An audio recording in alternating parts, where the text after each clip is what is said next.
That Triathlon Show 271.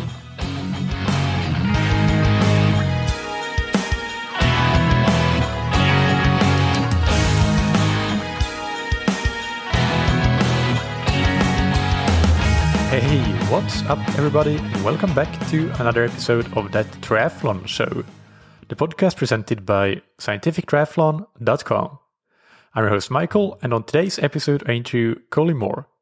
Kolie is a cycling coach to athletes of all levels and disciplines. He has consulted for World Tour teams and World Champion cyclists and is a national championship medalist himself. And in this interview, we discuss Kolie's approach to coaching and go into detail on topics like testing protocols and how to use different overarching types of workouts. Things like think about what the when and the how of endurance workouts, threshold workouts, high intensity interval training, and so on. How to use all of that in your training, and many other bits and pieces, different topics related to cycling training and endurance training in general. But before we get into the interview, big thanks to our sponsors, Precision Hydration. Precision Hydration create electrolyte products that you can match to your individual sweat sodium concentration. Their products are available in a few different formats so that you can choose whatever suits you the best. They have the single serve packages, the sachets, which also contain some carbohydrates, so you get some energy from them. Then they have the non-caloric effervescent tablets that you get in tubes. And they also have blister packs, which are perfect for racing, for bringing with you. You can just keep it in your pocket, even in a tri-suit with small pockets. And that's a perfect way to get in the required sodium and electrolytes, even in events like on the run of triathlon events. You can get 15% off your Precision Hydration order with the promo code THATTriathlonShow15, and be sure to take their free hydration plan, because that will give you a good validated estimate for how much sodium you lose in your sweat, and then you can select the strength of your electrolyte product based on that sweat test. Big thank you also to Roka that you can find on roka.com. Roka's wetsuits, tri-suits, swimskins, sunglasses, and other top-of-the-line products are trusted by athletes like Javier Gomez, Lucy Charles Barclay, Flora Duffy, Mario Mola, Katie Zafiris, and many, many others. There is exceptional R&D and attention to detail put into every of their products to make you as fast as possible, or if we're talking about more casual day-to-day products like the prescription glasses, to make the product experience as great and comfortable as possible. You can get 20% off your entire Roka order with the promo code that you can get on roka.com/TTS. Now, without any further ado, let's get into the interview with Coach Kolie Moore. I'm here with Coach Kolie Moore from Empirical Cycling. Welcome to That Triathlon Show, Kolie. How are you doing? I'm great. How are you? Good, thank you. Can you start by just introducing yourself a bit more to the audience? Some will already know you, I'm sure, from your podcast and articles, but for those that don't, who are you? I am Kolie Moore. I am a cycling coach, and I coach all disciplines except BMX. I have a bit of a specialty with strength training and track sprinting as well. And I have done a lot of physiologic modeling with WKO5. I was on the team that developed Training Impact Score, and I recently developed a VLA Max model. And previously, I had worked with somebody to program it in, brought the force velocity curve into WKO5. So if you're using any of those tools, I am partly responsible for that kind of stuff. Cool. And I also, oh, sorry, never mind. No, I was just going to say, and maybe that's where you were getting to, but I also wanted to mention that you have a podcast as well. Oh, thank you. I always forget to plug myself. Yes, I have the podcast, Empirical Cycling Podcast, because why waste time on a name, I guess. And we break down the physiology and the whys of a lot of training stuff. And right now we're actually just starting on a series on metabolism. So the first episode on that is why fat oxidation is anaerobic. All right. Yeah.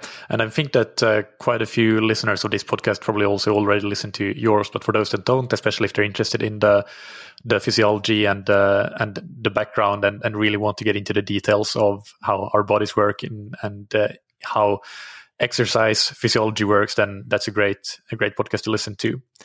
let's jump into your coaching approach and or training philosophy, whatever you want to call it. Can you give an overview of that, and then maybe we can dig into some details? Yeah, sure. My overall philosophy is really just incredibly pragmatic. I approach training from two ways. I approach it top down and I approach it bottom up. So the top down approach is, if I give this athlete a training intervention, does it work? And that really means just being able to track the variable that we're looking at training and improving.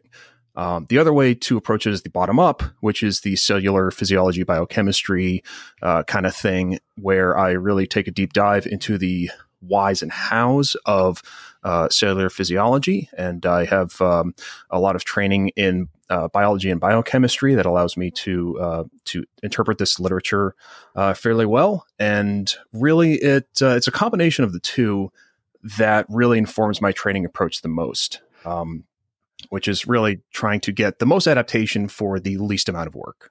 And could you give one example of each to exemplify? So if we start with the top-down approach, what's an example of where you're tracking whether a specific intervention works? Sure, yeah. A top-down approach would be like, if I give this athlete a lot of volume and then I give them an FTP block, what happens? Does their FTP go up or does the TTE go out? What happens there? Or if I give them a lot of volume, then I give them a VO2 max block, what happens? Or if I give them a lot of volume, then I give a mixed VO2 max FTP block, what happens? Or if they go straight into racing, what happens? Yep.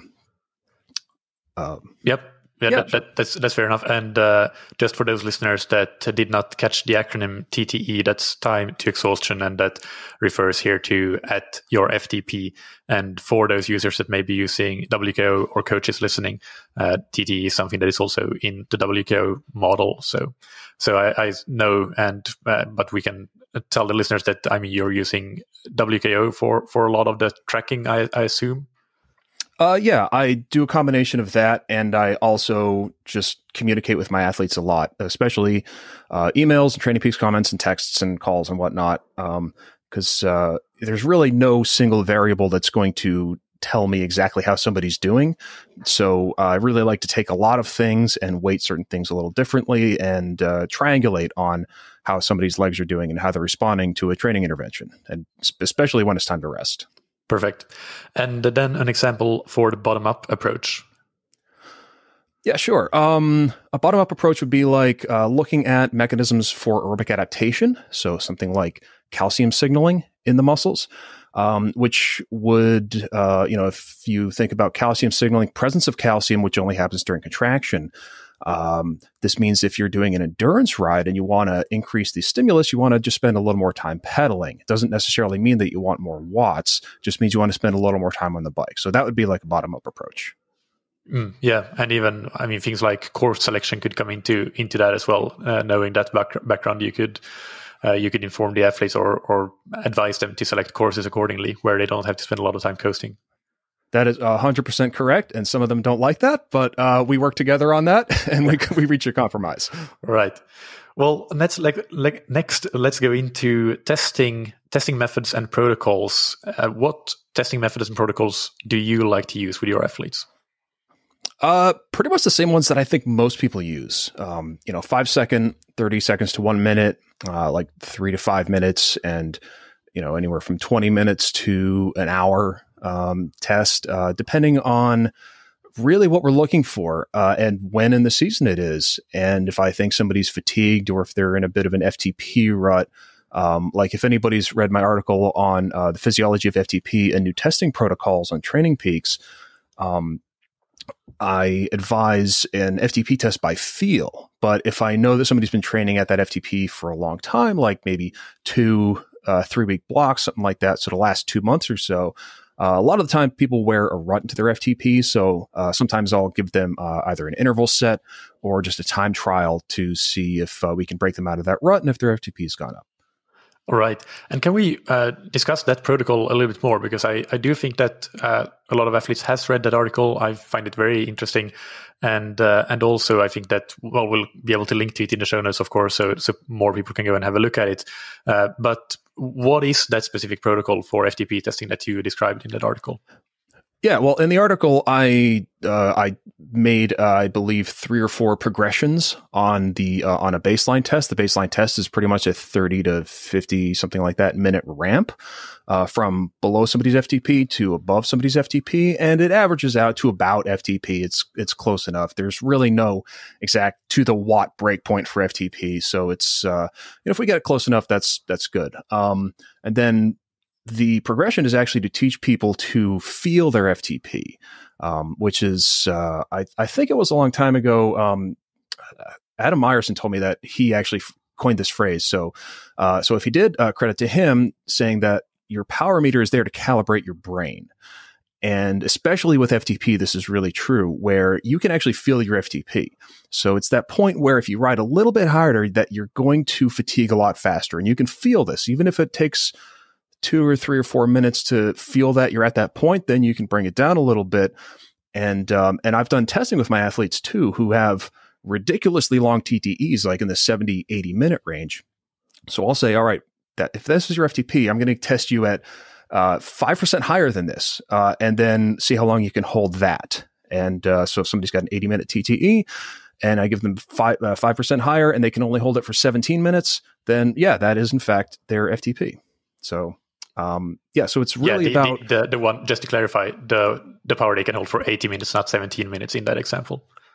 Yes. Yep. So it's really about a combination of the working with the athlete's perception and their self-pacing ability, which I think is really, really becoming more crucial, especially as more people rely on erg mode for their workouts.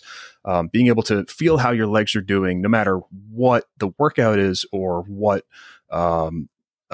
length of test or event or whatever it is that you have, I think that's becoming more and more crucial as a skill. Yeah, I couldn't agree more. And I think that protocol really, what is enticing about it is that it really puts an end to the whole problem of overestimating FTP that we see quite a lot of athletes doing. I'm sure you also see that with athletes that before they start working with you, for example, that have overestimated FTPs. And with your longer protocol, and especially because of the slight ramping nature of it, you can kind of get around that issue and actually get something that is an accurate FTP, something that is proven that they can sustain for a fairly long time. Yeah, exactly. And I would say probably 30 to 50% of the time, it's the same as somebody had estimated otherwise, and that's great. But the rest of the time, it's usually lower than somebody thinks their FTP is, and that is an ego blow. But at the same time, that's when we actually start making the real progress. Because if you spend too long training over your FTP, you are, a lot of people might think that you can train over your FTP with an overestimated FTP. That if I just get through these intervals consistently, my FTP will eventually actually catch up to where I'm training it. And the opposite happens, where you accumulate way too much fatigue, and really your performance just starts going down and down and down to the point where you can't even do intervals at your actual FTP. So that's something that I've managed to successfully avoid with my athletes, and I wish and hope that more self-coached athletes can do as well. Yeah, great points. And then, so you mentioned the time ranges that you like to test, and obviously all of that will build a power duration curve for you. Are there any other than this, the FTP testing and building out the power duration curve, are there any other specific tests that you do, or specific reasons for doing a particular duration of the ones you mentioned? Oh, yeah, of course. It really depends on what the athlete's goals are. So if somebody's going to be doing like a randonneuring event, on their mountain bike, then that's something that we're going to do, is we're going to make sure that they can go out and do 50, 60, increasing durations with full pack and, work on their nutrition and stuff like that. So we'll do test days like that are not necessarily power performance tests.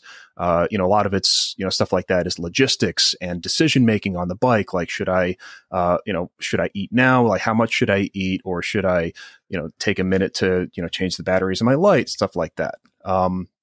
Or if somebody's like going to be doing a pursuit, then yeah, we're definitely going to be testing their, 3K, 4K pursuit or whatever their distance is.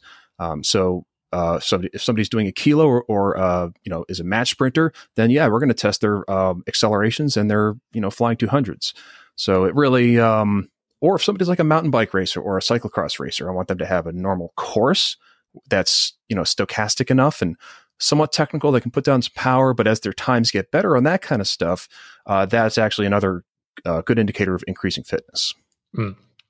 Makes sense. And next, I want to go into some different types of workouts and discuss the why and how of each of them. So if we start with endurance rides, can you give some of your guidelines for why should we do them in the first place, but also how do you advise your athletes to do them and why? Yeah, sure. The why is pretty simple because you can only recover realistically from so many intervals. And I know a lot of people like to hammer sweet spot all the time, but managing that fatigue and going lower is always a good idea. Because especially in terms of hormonal adaptations and metabolic adaptations and fat mobilization adaptations, there's really not a lot that can beat a good amount of endurance riding. And this is why professional athletes do so much easy spinning. It's because, they can't recover from more interval work. And, at that level, how much are you going to improve versus how much fatigue are you going to acquire? And so that's, something where we have to do that equation for everybody at whatever level they're at. The how is more like, I usually tell people to do it by RPE. I don't like power or heart rate targets because heart rate can decouple based on fatigue and sleep and stress and all the laundry list of things that we've all heard 1,000 times. And I also don't like to do it by power because the optimal power for an endurance ride I think can change through an endurance ride. So I always tell people to do it like an FTP test. Like you start easy, let the effort come to you. Don't go looking for the effort because especially if you start with a certain power output and you think that you can hold this for 5-6 hours or whatever, a lot of the time early on, you have not actually mobilized enough fatty acids to burn. And so you are actually dipping into your glycogen stores a lot more than you think you are. And that can actually spoil you later in the ride. So RP is the way I think that should all be done. And you should always be looking to ride at a level where you can sustain the riding, but you're not actually gathering up that much fatigue. I don't think anybody should be really struggling to finish a 3, 4, 5, 6 hour endurance ride.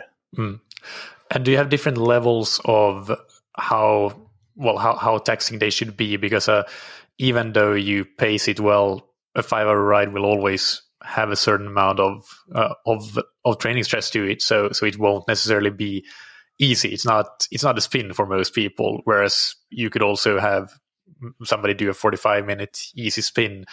How much of those short endurance or like not endurance rides necessarily, but easy rides, easy spins, do you include in your program, or do you mostly, when you do endurance, you do longer durations, or does that really depend on the athlete a lot?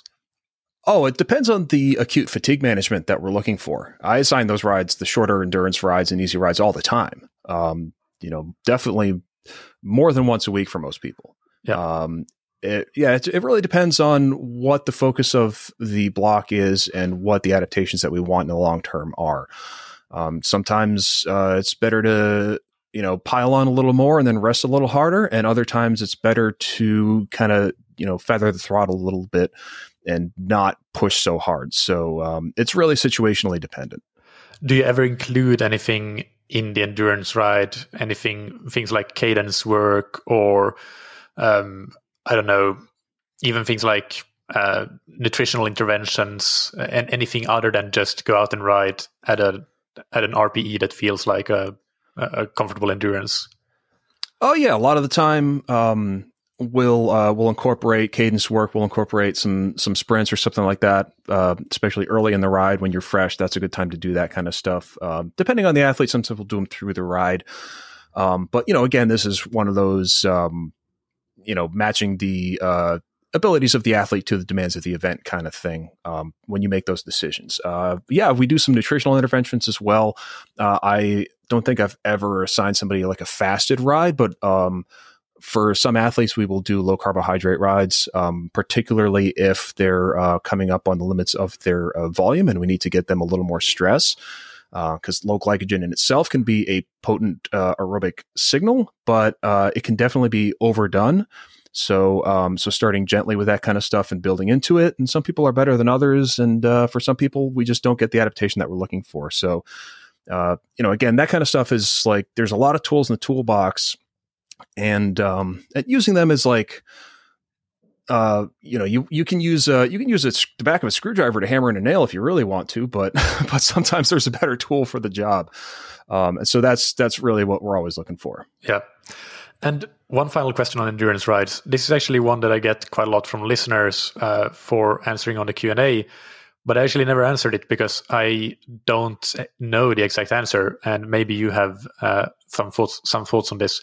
And that is, what is the impact of, let's say, a surge during an endurance ride? Let's say you're doing a group ride and it's all fairly easy, but then every now and then somebody will put in a surge or whatever. Maybe when you get to the hills, just power goes up for a couple of minutes. Or a few, or more than a couple of minutes. But either way, how does that impact the adaptations you're looking for if you, for whatever reason, include surges that go quite a bit above what you are actually meant to be doing in terms of intensity? That's an interesting question, because I have a non-answer for it. So maybe your listeners will be happy or angry at my answer for this. A lot of the time, depending on what I think that the athlete should be doing, that's either going to be fine or it is not going to be fine. So I think if somebody's tired, especially, this is a time to not do that kind of thing. When somebody, especially at the end of a couple of days of hard training in a row, I usually like to assign a long endurance ride, and that's the time not to do that kind of thing. Because you can still do that endurance ride and eat a lot during that endurance ride, and you can actually get in some good recovery and good aerobic signaling. However, with endurance rides, a lot of the time I like to assign, just fun rides. Just go out and have fun. And if you do that kind of thing while you're on a fun ride, that's fine. It doesn't have to be easy. Just some days, just go wherever your legs or your friends take you, and that's all right. That kind of stuff can be really motivational to people.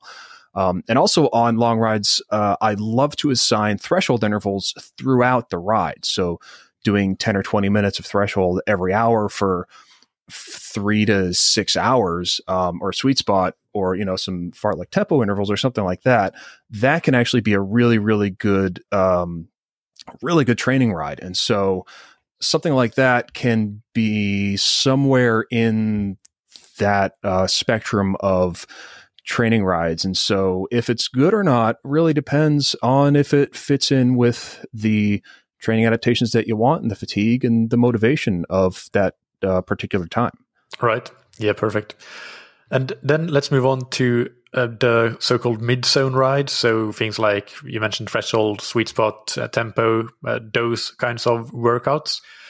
When, why, and how would you use those? And yeah, you can describe this however you want, if there's one particular type of dose that you prefer the most, or any particular intensity within the mid zone that you prefer or another.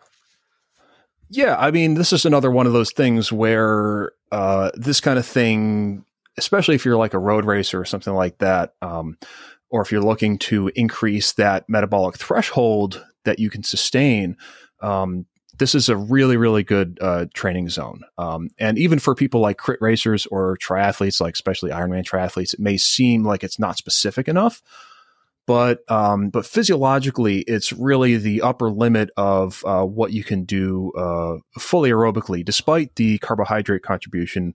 Even if you're getting 2 ATP from glycolysis, you're still getting 30 some odd net ATP through the aerobic chain. So it is really the aerobic ceiling, like a lot of folks have called it, like Andy Coggan calls it, something like that.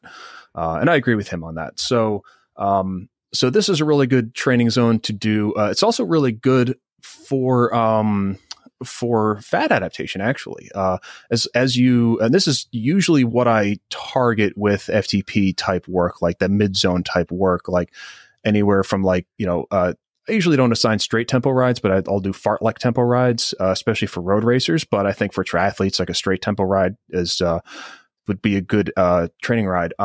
This and like sweet spot with bursts or over unders, FTP with bursts or straight FTP, all this kind of stuff I assign. And the goal of it is to extend the time that you can do this kind of work. So, and this is basically going to really get into your fatigue resistance and your fat mobilization, because the catecholamines are higher in your blood, and et cetera, et cetera. So, looking at your TTE extending and for a lot of people, especially if you're kind of new to this type of training, you're going to expect your FTP to go up, but at some point, I would not expect somebody's FTP to go up. I would expect the TTE to go out. So it depends on where you're at and what you're looking for. But I always do it extensively rather than trying to, add more watts of like, you do it at, 3x15 at 200 watts, then you do it at 205 watts, then you do it at 210 watts. I'd rather go out. I'd rather go 3x15, 2x20, 4x15, 3x20, et cetera, et cetera. Yeah. And I have several follow-up questions here. First, tempo fartlek, what exactly is that? Oh, that's like, I call it like a breakaway ride. So if you're on rolling terrain, fartlek tempo is you go harder as the terrain gets harder. Right. It's basically your classic time trial pacing type ride. And this is another one of those self-pacing rides that I like to give people, where it's like, I tell them you've got, a 30 to 60 kilometer breakaway, you and 3 other people, and you need to get to the line. How do you pace that? And this is a good type of interval for that kind of thing. Or for triathletes who are going to be on rolling courses, this is a really good specific training interval that you can do. Yeah, perfect. And then you discussed how this is a good type of training for fat mobilization. Can you elaborate on that? Yeah, sure. Actually, I think I don't have the reference ready with me. I think there was a paper from Coyle and Sidosis and 2 other authors from the somewhere between the 80s and 90s, I think, where they show as the exercise intensity increases, the catecholamines and the subsequent lipolysis also increases. And this is, as far as I can tell anyway, the primary adaptation of TTE type training at FTP is the ability to use and mobilize more fatty acids. So how does that relate to a typical fat oxidation curve that we'll see and we'll have, like if somebody goes to a lab and tests their VT1 or their LT1, and usually the fat max point will be somewhere in that ballpark at least, even though it can vary. But with this intensity that is a bit higher than that LT1 or VT1, when you're talking about, are we talking about fat oxidation here as well? That you're saying that fat oxidation can increase with intensity, or is it really mobilization getting the fat available, but then the oxidation of it is still more on the carbohydrate side just because of the intensity? Yeah, it really depends. Because there's a co-regulatory mechanism between carbohydrate oxidation and fat oxidation. But, evolutionarily speaking, our body's leaning towards fat oxidation makes sense. The mechanism of carbohydrate oxidation inhibiting fat transport into mitochondria is actually fairly well established, but the other way is actually not so well established as far as I can tell. It might actually just be like, ATP and acetyl-CoA type regulation. Oh, hold on. Where was I going with that? Now I remember. So the other thing that actually, if we go into a lab and we measure this, whole body carbohydrate and fat oxidation is different than actual muscular fat oxidation. There have been a couple studies looking at ephemeral artery and vein type stuff and muscle biopsies, where they actually show that the percentage of fat oxidized in the actual working muscles is much higher than you were going to measure from whole body calorimetry. But this is something where I've only seen a couple papers and I haven't delved that deep into it. So if I'm entirely wrong in this, I apologize. But the consensus, where I've talked to people who are in the know about this kind of stuff, who have done this stuff a lot longer than I have in the labs, is that like longer TTE at FTP is really a big sign of increasing fat oxidation. Right. Perfect. And then my final follow-up question on this is, when you mentioned this kind of mid-zone training as being targeted towards what we might call an aerobic ceiling and being highly aerobic type of training, but you also earlier discussed how the endurance rides are important because you can only do so many intervals. Would you say that within reason it makes sense to try to do quite a lot of the mid-zone training because it's aerobic, but it's a higher aerobic power than the endurance rides? But of course, you can only do so much that you can consistently do. But if an athlete is able to do one more tempo or sweet spot ride at the expense of an endurance ride, is that a worthwhile change, or what are the factors that you need to consider when potentially making such a change? I would say my middle of the road recommendation for middle zone type training would be about 3 times a week. And sometimes 2, depending on the athlete and the volume. It's just another one of those things that's very situationally dependent. And I think the primary factor that goes into that would be fatigue management. So if I think somebody's going to be doing suboptimal, progression of the intervals throughout a training block because we're trying to add an extra intervals set, during the week, I would probably say let's skip that extra interval set and let's add more interval time on your actual interval days and make those higher quality, and let's let those be progressive as opposed to kind of fighting against the fatigue for an extra day a week. All right. Yeah. And then moving up the intensity spectrum even more and talking about intervals that are above FTP. So you might call them VO2 max intervals or high intensity interval training.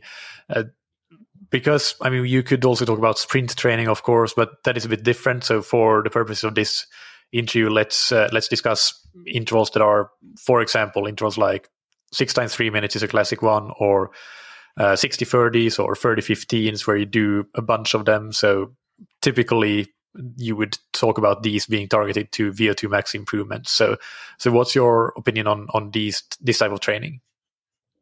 I have a mixed opinion on this kind of stuff.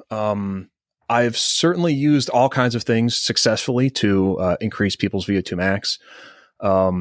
However, due to the intensive nature of it, there can be a lot of anaerobic adaptations along with it, especially when we get into the intermittent repeated type stuff. And what I've found is that the longer the recovery periods during the intermittent stuff, the more anaerobic stimulus that somebody's going to get, which is why usually if I'm going to do that kind of stuff, I'll typically do like 45-15s as the VO2 max intermittent type protocol. Because as we get into 30-second rests and minute rests, the anaerobic capacity has a little bit better ability to recover, and also you get to work on buffering those metabolites a little better. So that kind of stuff I have mixed feelings on. A lot of the studies, I've been a little bit harsh on the Ronstadt study in my podcast, so I'll apologize to Ronstadt again. I didn't mean to impugn his character or his decisions. So if you're curious about that, it's in there. But a lot of these studies I find have large methodological flaws that I'm not stoked on. Really applying this kind of stuff, which is not to say that it can't work. It certainly can, depending on the phase and what the athlete likes to do. It's one of those things where it's again also very situationally dependent. The more steady state intervals I really like a lot better for VO2 max. I have some recommendations in my podcast for stuff like that, like decreasing the rest intervals or increasing the cadence can help a lot. Or I think it can help a lot. Experientially, it does. And with the steady state intervals, we're talking here about intervals that are 3, 4, 5 minutes long or so. Even yeah, I usually assign like 5 or 6 minutes down to like maybe 2 minutes as the shortest. But longer than that, occasionally some athletes prefer longer intervals. So if we can get them doing what looks to me like good stimulus, then we'll do that. But for the most part, it's 2 to 6 minutes or something like that for steady state. And I personally like to assign those as max instead of like a targeted power. But that's just a personal philosophy of my own. And are you looking for a certain duration at high intensity here? So if you're giving the athlete 5-minute intervals, how many of them would you give roughly? What would be the guideline for selecting the number of intervals? Yeah, I would say 15 to 20 minutes worth of interval time if you're really going max. And the reason I think that this is actually an interesting point with this is the balance of the intervals intensity. So if you don't go max, you have to do more work to get about the same stimulus and adaptation. And to me, that is a lot more kilojoules spent that need to be recovered from. And I'd rather have somebody do less work more maximally and then, have to recover from that. So that's why I think 15 to 20 minutes of interval time is about the right range. And when I let people, go wild with the intervals, and they're doing it maximally, very, very few people can get past like 22 minutes worth of interval time. I don't think I've ever seen anybody go past 24 minutes when I let them just, 5 to question mark times 3. They'll usually do like 7 or 8, and then they'll go, yeah, that was plenty. I think I'm cooked. Yeah. And when you say max there, is that maximum that they can sustain for the number of intervals, or really actually a max effort and then you just repeat that and the power might go down across the set of intervals? Yeah, that's actually a good question. Because whenever I start assigning these intervals to a new athlete, we do a long dialogue about this kind of stuff, unless they have already tried it and kind of get it already.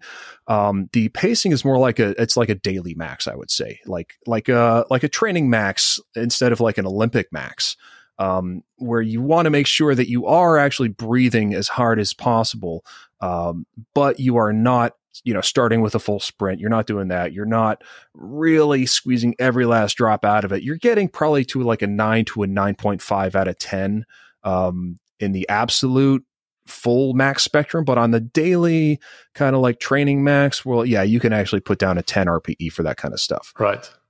Yeah, that makes sense. And that actually reminds me that I kind of skipped past how to do the mid-zone rides a little bit in terms of pacing. So would you usually prescribe some power targets there, or is it RPE based, or how does the prescription of workouts work in the mid-zone rides? Yeah, I'd say 90% of the time I'll assign a power target because we know physiologically where your FTP is. And unless something very unusual and wonderful is going on where you're adapting very quickly, which can happen, when you get right off the couch, FTP physiologically is not going to change that drastically that much, especially after you're fairly well trained. So we'll usually target like FTP, and we'll target 90% of FTP as sweet spot training. And that means you can go longer with that kind of stuff. You can get a few more kilojoules in, depending on how you want to characterize the adaptation. Then sometimes you can get a little more adaptation that way. But I always assign a mix of all that kind of stuff. But with that said, the other 10% of the time where I don't assign a power target are usually for people who live around mountains and are doing a lot of climbing. So your FTP is going to drop, effectively as you climb, and the oxygen pressure drops.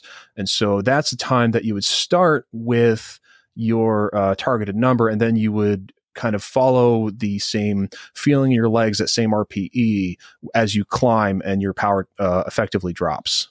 So that's where I would also sometimes tell people to keep the elevation gain under 300 meters for a climb, so you're not actually losing that much power. Because sometimes, again, depending on how you want to think about the adaptation, more adaptation with more oxygen would be better. So it's a bit of a mix, and with the getting to a good number of reps with that kind of thing, taking good rests can help. Resting means you can do actually more work. So if your TTE is only effectively 45 minutes, you can get an hour of intervals in if you do like 6 by 10 minutes with 5 to 10 minute rests. And really the effective range, I think, for that type of interval is if you start to get to about having to feel like you're working pretty hard for the last maybe 5 or 10 minutes, or you start to have to dig a little bit deep, but you're not really going that hard. I think that's a good range of interval time. Then that's a good time to stop. Again, that kind of thing where you don't ever want to hit a true 10 out of 10, because then the recovery time and the fatigue is more than the balance point gets reached where it's more than the effective adaptation that you're going to get, and it's going to cost you in the next couple days or weeks even. That makes sense to me. But just to calibrate, what does that usually end up being, in roughly speaking, in terms of how much time at threshold or FTP and how much time if you're doing a sweet spot ride and versus tempo ride? In what ballpark are we talking these rides ending up being?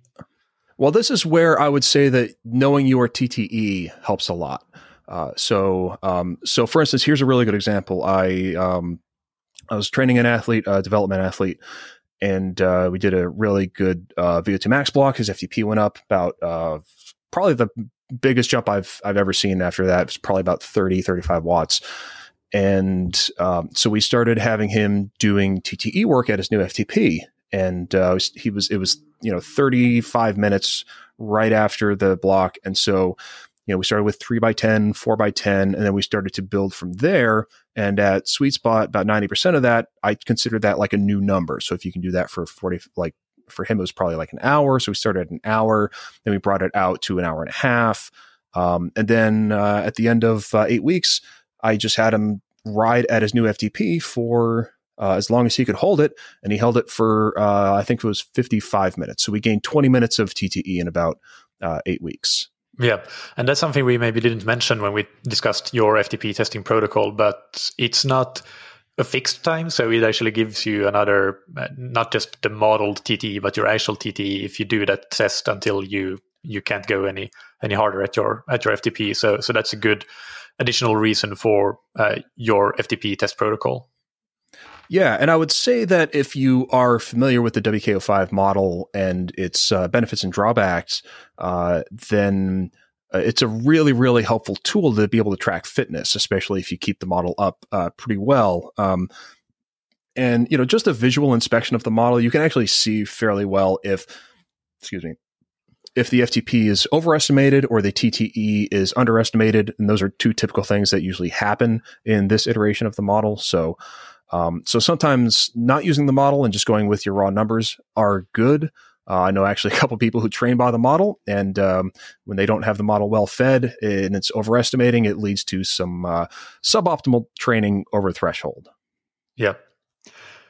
Now let's move on to the next topic, which is periodization, or mapping out your training at a seasonal or macro level. So can you discuss how you go about that? Yeah, sure. I'm always thinking in terms of rest and adaptation gained from rest. A lot of people, for instance, this off season have either maintained or gained FTP. Usually, most of the time, it's within about 10 watts. Sometimes it's gone up 10 or 15 watts, which is always great to see. So after a good rest, I look at the rest of the season. Where is this athlete's goals? And how much rest do they actually need to be able to train to do that? So I never skimp on the rest. Most of the time, I think if most athletes are thinking that they need more training, I would usually say they need more resting. So I don't skip on the rest. And then from that period, when I look at if I think this person needs like 8 weeks of, kind of easy riding and maybe some lifting or something like that, or 10 weeks or 12 weeks, then we get them to that point, and then we look at the rest of the season and think, all right, so how hard do we have to train them and how fast can they get there and where is their goal? So it's really about maximizing their improvement in fitness to land on the right day. And even the day-to-day management with that kind of thing I would say that's probably the hardest thing in coaching is getting somebody on their best legs on the right day. But yeah, and then it's really just taking their goal event and just working backwards, going through their specific prep to their general prep, and then where are they now? And then we kind of just fill in the rest. Can you give a quick example of how that might work? Let's say you have somebody preparing for a 40K TT. How long would the specific prep be? And the specific prep for a 40K TT is quite obvious. A lot of specific work at close to threshold or around threshold. But then what about the period before that? How would you think about what to fill that time before the specific prep with? It depends on where I think the athlete can get the most adaptation. Like for instance, if I think that we can get their FTP up, even if it shortens the TTE, and then work the TTE out for that day, then that's something that we'll do. Or if I think that they need a different type of prep, like some of my TTers actually do really well with like criterium type training before an FTP, or not a FTP, before like a 40K time trial. And so it really depends on the athlete and what I know that they respond to. Mm. And about the specific preparation period, how long would that usually be? Oh, sure. Usually probably 4 to 8 weeks. And we'll always sprinkle in some specific stuff throughout the year. Probably I'd say once or twice a week, even if it's like just a recovery ride on their TT bike or something like that. But, if you have a TT bike, a lot of people don't, but, if that's really your goal, then we're actually going to do a lot of training on your TT bike, as long as you can actually hold that position for certain periods of time, which can be a struggle for some folks depending on the aggressiveness of that position. So again, that's another one of those things where you've really got to manage those variables with the athlete specifically. Yeah. On a side note, I actually listened to an interview on the Endurance Innovation podcast with Dan Bigham recently, who's preparing for the British hour record, I believe. Mm-hmm. And he said that, well, he's doing 98% of his training on the TT bike. He thinks it's that important when preparing for an event like that to actually spend as much time as possible in the TT position. And that was probably the highest number I've ever heard anybody say that they're training on the TT bike. But definitely that's important. But that was a bit of a side note. What I wanted to just generally comment on here is that it sounds like in the earlier part of the season, you're working on the athletes, like seeing where there is room for improvement and building the athlete up quite individually. And then in the last 4 to 8 weeks, that's where you do a lot of specific work, and it might look more similar for all athletes that are preparing for that same event. Is that correct? I would say that's more or less correct. It's really hard to say because I compartmentalize every athlete so much that I really don't compare one to the other that much. So that kind of bird's eye view on my like TTers, for instance, I actually have not really thought about. Yeah. All right. Fair enough. So then the next topic on my list here is, how do you recommend athletes go about nutrition in training and in their day-to-day? Well, that's a very general question. I would say for the most part, the most important things that you can do are the things that we all know that we should be doing. So eating enough, eating a good variety of foods, eating enough right after you finish riding or before riding. But a lot of nutrition is very specific to the athlete. So like if you get up at 5 a.m. to ride at 5:30, your nutritional needs for before riding are going to be different than somebody who rides at 5:30 after work. So there's a lot of individualization that comes with that kind of thing. But also generally, I would say that more endurance athletes should probably be getting more protein. Because if you just want to think about, maintaining muscle mass or making adaptations, if you're making new capillaries or whatever the thing is, a lot of that stuff needs protein. And, and I think a lot of people, kind of skip on that kind of stuff. But, generally I would actually say if, I think most people who are questioning their nutrition strategies should probably consult a really good, nutritionist. Yeah. And in workouts, what are your general guidelines there? I would say most of the time, eat as much as needed. Food and sleep are 98% of recovery, I think. And it's probably even underselling it. It's probably more like 99% of recovery. And making sure that you're eating enough on a ride, especially if you've got a couple hard rides in a row, can really help you, from digging too deep into your muscle glycogen, which you can only recover at a certain rate. And, so making sure that you're not digging too deep into that, and eating enough for the next day is probably very high on the priority list. But, it depends on the length and the intensity. But if you're really just looking for a ballpark to start, I would say like 50 to 80 grams an hour of carbohydrates. And especially once you get past 50 to 60, you're going to want a variety of carbohydrates. You're going to want some fructose in there, et cetera, et cetera. Yeah. The usual stuff. Yeah. And then finally on this topic, you also mentioned that sometimes you might do some low carb training. So can you describe that a bit more? Yeah, sure. Especially if somebody's coming up on the limit of what they can do with time, or if I think that we can get a little more adaptation out of them, we'll start to do some low carbohydrate training. But this is, for some people, it'll be an experiment to see if it works or not. But for a lot of people, it'll be one of those things where they feel like they have a lot better endurance while doing this kind of thing. So I usually recommend maybe 1 day a week. On an extreme end, I would say 2, and in very, very, very small cases, I would say more than 2 days a week, but almost never in a row. And you always want to eat a lot right after you're done riding, because sitting around with low glycogen stores is pretty miserable. And because it does take time to rebuild them, that you're going to want to get to that as soon as possible, because you want to make sure that you get the adaptation that you want and that you recover for your harder rides. And how would you do that? Would you is it an endurance ride, a lower intensity ride that you do that in?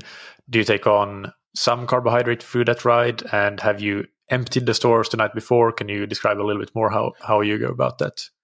Yeah, sure. There's a couple ways that we can go about it. So you can either start in the morning. This is probably where I would start most people, is in the morning for breakfast. Avoid carbohydrates, but start riding easy on the bike. Always low intensity.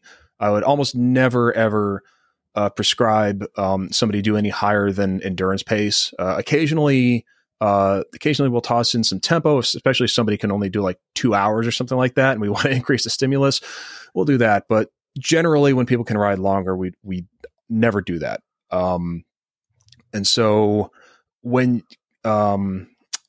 so starting with low carb and then eating on the bike, I think, is crucial. Because the last thing you want to do is bonk, because then you cannot ride at any kind of intensity where you're going to really be getting functional adaptations. And so this is another place where pacing by RPE is really crucial, because if you think that you can ride harder when you have low glycogen stores, and not even just in your muscles, just systemically, that's going to be a problem after an hour or two. So you always want to keep it easy and eat as needed, especially if you're kind of feeling weak or bonky, then you want to start stuffing your face with muffins for sure. And then to get a little more out of that, you might want to start the night before, restricting carbohydrate intake a little bit, maybe starting with restricting 20% at dinner, and then bring that back a little bit. But there's not a hard and fast rule where this ends. It's really what I think works for the athlete. And if we can get more out of them, if they can ride, if for instance, they can ride 25 to 30 hours a week and they're doing a lot of 5-hour rides every day, then there's no way that we're going to do this kind of thing, because we're getting the adaptation that we need while they're eating plenty. So again, very situationally dependent. Yeah, but that's a good description. Then you mentioned that you have a lot of experience with strength training. So what are your strength training recommendations for cyclists? I would say most cyclists could probably use some strength training for bone density and for tendon and ligament health. But beyond that, you can actually get bone density from things like jump rope or light jogging and stuff like that. Just plyometric impacts. It doesn't have to be like depth drops or drop jumps or anything extreme. Doing it for health, I think, is one of the big things that I think a lot of cyclists could benefit from with strength training, even if you're only incorporating it a little bit through the year. A lot of my athletes also tend to find when they're doing some strength training, even if it's light, 50 to 60% of their max back squat, something like that through the year, once a week, even if it's just a couple light sets, that they find that they are, they don't get any of those like little pains and whatever's in their back or anything like that. So, but beyond that, if you need to do a lot of strength training or not, or if you've anything like that, I don't have any strong recommendations for you. If you need it for your event or to do a specific adaptation, like if you want to get stronger for sprinting, do some strength training. If you don't need strength training to improve your sprint, don't do it, or do it if you want. There's really no hard and fast rule with this stuff.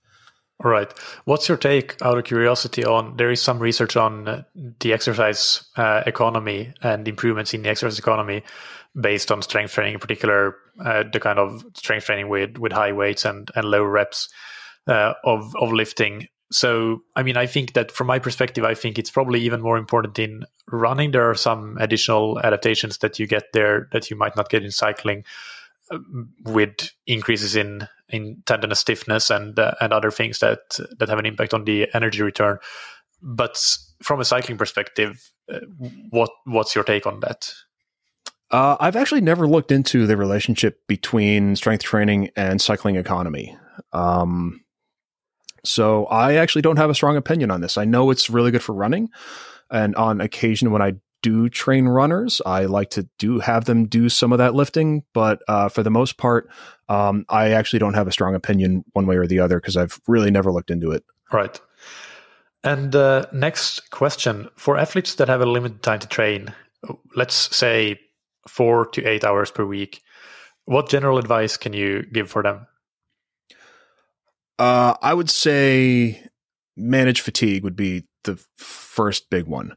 Because if you have a limited amount of time to train, you probably have a lot of stress and a lot of other stuff going on in your life. And managing that fatigue is going to be the key to improvements. So making sure that when you get on the bike, it's a good high quality session and you can hit it with the RPE that you want. Like if you do 2x15 at FTP and you're really digging for those watts, it's really not worth it. You really should have just taken an easy spin. Take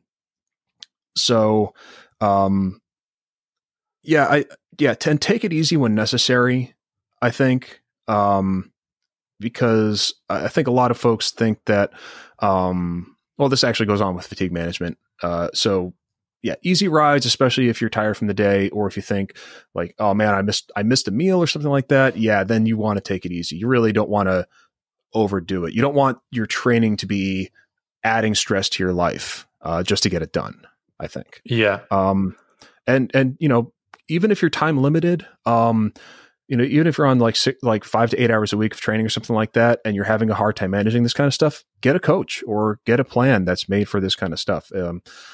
Having an extra set of eyes, I think, really, really helps. For sure. And in theory, if you have an athlete that can manage the fatigue but they are limited to 4 to 8 hours, 5 to 8 hours of training, do you think that they, relatively speaking, should be doing more intensity than somebody who has more time to train? I would say this is, again, going to go along with the fatigue management type thing. Because if you cannot manage the intensity, like if it's, especially the harder that you train, intensity wise, the higher quality that you want those sessions to be, especially once you get up into like anaerobic and sprint type training. You really want to be able to really dig deep with that kind of stuff. But yeah, otherwise I would say, it's the same answer. Just, I have nothing more to add. Okay. Really, okay. No, that's fair.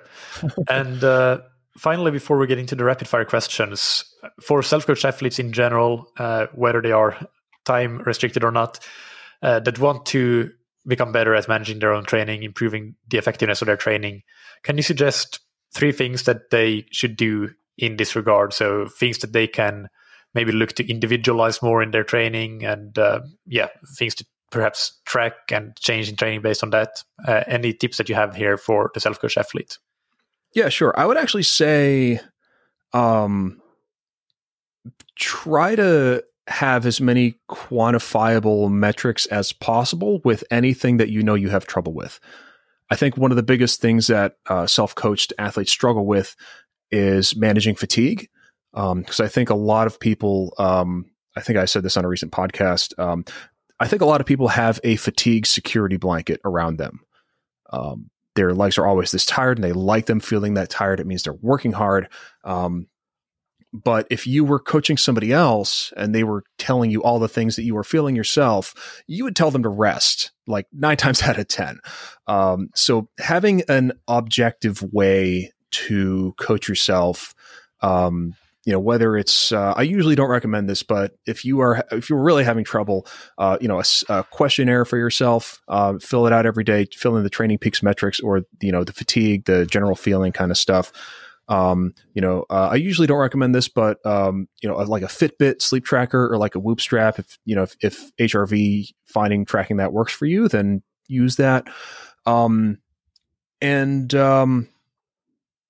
would also say, the thing that most people who are self-coached should do is entertain a mindset of doubt. I think personally, this is one of the biggest things I ever did to improve my coaching was instead of thinking, I know everything, I had to start thinking, I know nothing. And that really forced me to question my methods. And I'm always trying to prune out what's extraneous. Or get a better working relationship with an athlete or something like that. So having that self-doubt, that self-critical type thing is really crucial. Like take the Wasson selection test. Try that one and see if you can get it on the first try without knowing the answer ahead of time. But basically, the takeaway is you don't just try to prove yourself right. Also, try to prove yourself wrong. So I think in self-coaching and in just coaching in general, that is a really good mindset to have. I would also say the last thing is focus on the basics. There's no silver bullets. Whatever, compression pants you have or ice bath protocol that you have, like these are not the things that are going to make people improve or yourself improve in the long term. It's really, just showing up every day, making sure the fatigue doesn't get out of hand and having a steady progression all the time. That's really what it comes down to. One of my favorite quotes from Mike Israetel, who is the Renaissance periodization guy. He said, "You want to know how to get strong? Lift weights 3 to 5 times a week for 10 years." Yeah, that's your silver bullet. Yeah, that's a silver bullet. All right. No, those are all really great tips. I think that the second one there with entertaining a mindset of self-doubt there is good, but it's also a double-edged sword. So I just want to add something to that. And I think that you also need that consistency, and you shouldn't jump from one thing to the next. So you need to have a combination of both, like trying to constantly improve what you're doing, but without having so much second guessing of yourself that you're never doing anything consistently before you can even measure the results of it. So that's a bit of a balancing act. No, I 100% agree with you. And maybe I take it for granted because I was trained as a scientist. So, and I think you're a scientist too, right? You're an engineer? I'm an engineer. Yeah. So you and I have the same mindset of let's feed a thing into this black box of an athlete and see what comes out the other side. And trying to figure out why it comes out like that. That's probably something that's on both of our minds a lot, and that kind of stuff. But yeah, you definitely don't want to be too scattershot in your training approach. You want to give a training intervention a good chance to see if it works or not, and whether or not it physiologically works for the reasons you think it does. It doesn't matter until you try to expand on that training philosophy too much, in which case, like if you have a training philosophy built on X does Y and therefore Z, but if you expand on that and you think, all right, now I'm really gonna go put all my chips on this is why this training intervention works, and it actually does not work like that. I heard this phrase, I forget where, but it's I would call that metaphorically true, literally false. So if a thing works and you think it works, that's great, but you don't want to extrapolate from that too much without really understanding the hows and the whys. Yeah, I think that's a great phrase and a great understanding to come to when it comes to planning your training, but planning a lot of things or decision making in general. So yeah, I really like that. Now let's move on to the rapid fire questions. So take just one sentence to answer these. And the first one is, what's your favorite book, blog, or resource related to endurance sports? I'm actually going to take two sentences. I'm sorry, but first, I like your podcast the most out of all podcasts because you don't try to overinterpret anything. You're really, really good. I would say PubMed, Google Scholar, and Sci-Hub, and especially in those resources looking up old papers.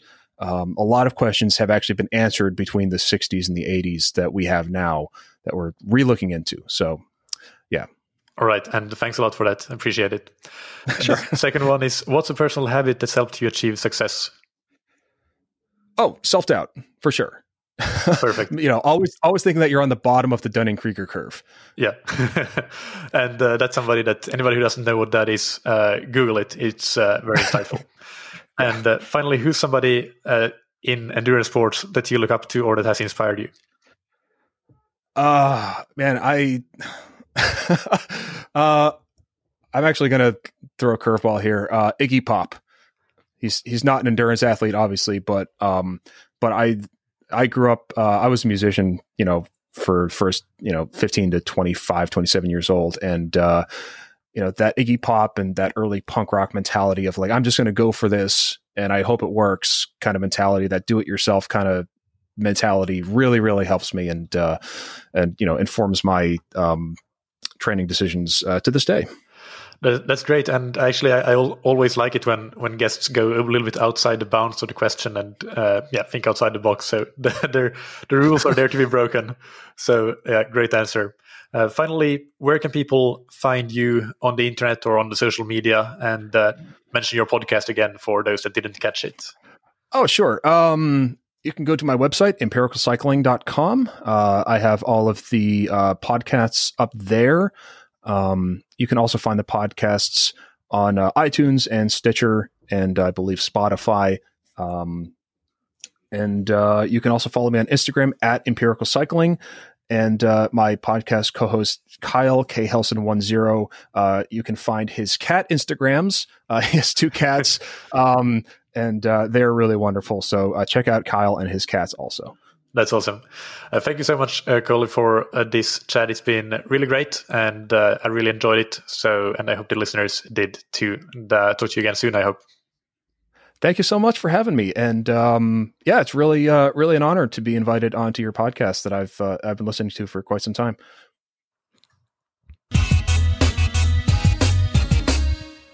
I hope that you enjoyed that interview with Coach Kolie. As always, you can find the show notes on scientifictriathlon.com, and we'll have plenty of links to Kolie's website and social media. Also, be sure to check out his podcast, the Empirical Cycling Podcast. And I have links as well to a few articles that he's written on Training Peaks, and one that we referred to a couple of times during this episode was the one called The Physiology of FTP and New Testing Protocols, which is well worth a read, so check that out.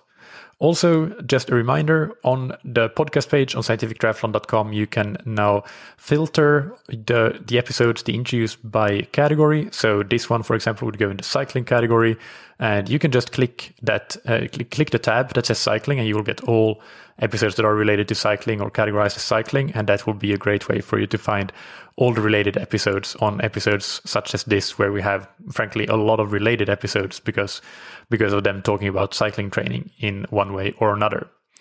On Thursday, we have another Q&A episode coming out, and next Monday, I interview an interesting guest on an interesting topic. Sorry for the vagueness there and the cliffhanger, but by the time of this recording, I haven't yet decided which interview to schedule for next week. So do subscribe to the podcast and you'll get the episode automatically as it's released, and you'll find out then. If you're looking for training plans or coaching services, go and check out scientifictriathlon.com and what we have to offer there. We really think and hope that we can help you take the next level as an athlete, whatever that next level is for you, and also depending on things like what your commitment and budget level is. So that's why we have the different options from full individual coaching to the ready-made training plans. Big thanks finally to our sponsors, Precision Hydration, that you can find on precisionhydration.com. Go and take their free online sweat test to get a personalized hydration strategy and get 15% off your order with the promo code ThatTriathlonShow15. And thank you to Roka that you can find on roka.com.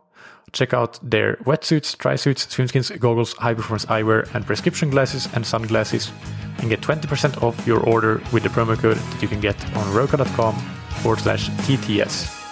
Thank you, as always, for listening. Keep training smart and keep loving triathlon.